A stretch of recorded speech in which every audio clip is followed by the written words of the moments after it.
কৃষ্ণ কল্যাণী ভোটে জিতলে বিজেপিতেই যাবেন।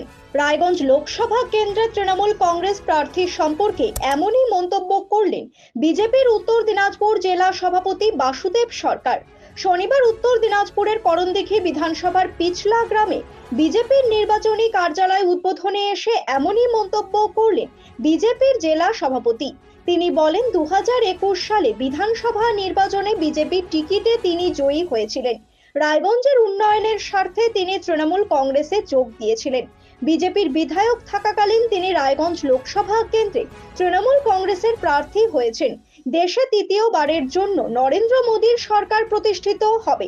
বাসুদেব বাবু আরো বলেন, তর্কের খাতিরে যদি ধরে নেওয়াই যায় কৃষ্ণ কল্যাণী এই কেন্দ্র থেকে জয়ী হন, তবে তিনি আবার রায়গঞ্জ লোকসভা কেন্দ্রের উন্নয়নের স্বার্থে বিজেপিতে যোগ দেবেন।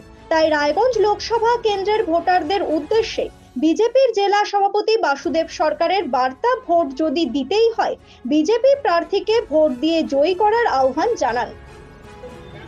উনি বিধায়ক কম বলেন, ওনাকে জিজ্ঞেস করুন অথবা বিধানসভার রেকর্ড নিয়ে দেখুন। উনি আজকের তারিখ পর্যন্ত অফিসিয়ালি ভারতীয় জনতা পার্টি অর্থাৎ বিজেপির বিধায়ক। উনি মমতা ব্যানার্জির উন্নয়নে সামিল হওয়ার জন্য, মমতা ব্যানার্জির উন্নয়নে গা ভাসিয়ে উনি তৃণমূলে যোগ দিয়েছেন। 2024 সালে কেন্দ্রে মোদীজিরই সরকার হবে, বিজেপিরই সরকার হবে।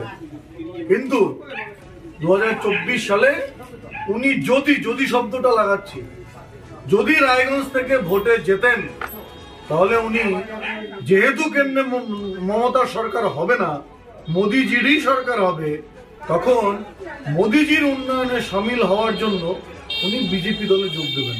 কারণ উনি উন্নয়নে সামিল হতে চায়। স্বাভাবিক কারণে উনাকে ভোট দেওয়া মানে বিজেপিকেই ভোট দেওয়া। তো জনতা জনার্দনকে আমি বলবো, ঘুরিয়ে না দিয়ে ভারতীয় জনতা পার্টির যে প্রার্থী হবে, যে প্রার্থী আছে, তাকে ভোট দিন, সরাসরি তাকে ভোট দিন। ঠাকুরকে সরাসরি পুজো করুন, বাঁ হাত দিয়ে পেছন দিয়ে পুজো করতে হবে না। এ বিষয়ে রায়গঞ্জ লোকসভার প্রার্থী কৃষ্ণ কল্যাণীকে প্রশ্ন করা হলে তিনি জানান, বিজেপির বরযাত্রী আছে কিন্তু বর নেই, ওদেরকে আগে নিজেদের প্রার্থী ঠিক করতে বলুন।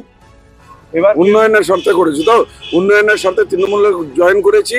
আর তৃণমূল একটাই দল যেটা পশ্চিমবঙ্গে উন্নয়নের বন্যা বইয়ে দিয়েছে। এবার আমরা দিল্লিতেও বন্যা বহাবো, পুরো ভারতবর্ষে বন্যা বহাবো। সেই জন্য মাননীয় আমাদের মমতা বন্দ্যোপাধ্যায় আছেন। কেন আপনারা যেমন জানেন, এখন ভারতবর্ষে কোনো রাজনৈতিক দল একক গরিষ্ঠতা পাবে না।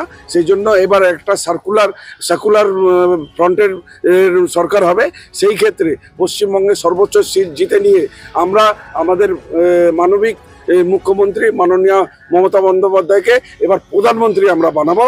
আর এই শপথ নিয়ে, অঙ্গীকার নিয়ে আমরা 42টা সিটেই আসনে আমরা নিজের পূর্ণ শক্তির সাথে ঐক্যবদ্ধভাবে লড়ছি। আর তৃণমূল কংগ্রেসে মমতা বন্দ্যোপাধ্যায়, অভিষেক বন্দ্যোপাধ্যায়ের নেতৃত্বে তৃণমূল কংগ্রেস অনেক শক্তিশালী হয়েছে। আগামী দিনে আমরা পশ্চিমবঙ্গের যেমন উন্নয়ন করেছি, এবার ভারতবর্ষেরও উন্নয়ন করবো।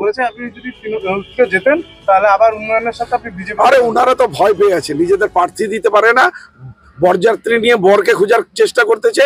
আগে প্রার্থীটা ঠিক করতে বলুন। তৃণমূল কংগ্রেস আমি যতদিন বেঁচে আছি তৃণমূল কংগ্রেসে যাবো। কেন কৃষ্ণ কল্যাণীকে দেখে ভয় লাগতেছে? আগে প্রার্থীটা ঠিক করুন। আপনারা প্রার্থীটা ঠিক করতে পারছেন না।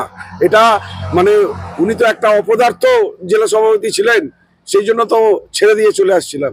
আজকে আমি মমতা বন্দ্যোপাধ্যায়, অভিষেক বন্দ্যোপাধ্যায় স্নেহ ধন্য, যতদিন বেঁচে আছি ততদিন তৃণমূল কংগ্রেসে আছি। সব মাই চায় মেয়েকে রাজরানীর মতন সাজাতে, সাজিয়ে তুলতে চায় সোনার গয়নায়। ওরিয়েন্ট জুয়েলার্স, সোনা যা সর্বক্ষণের।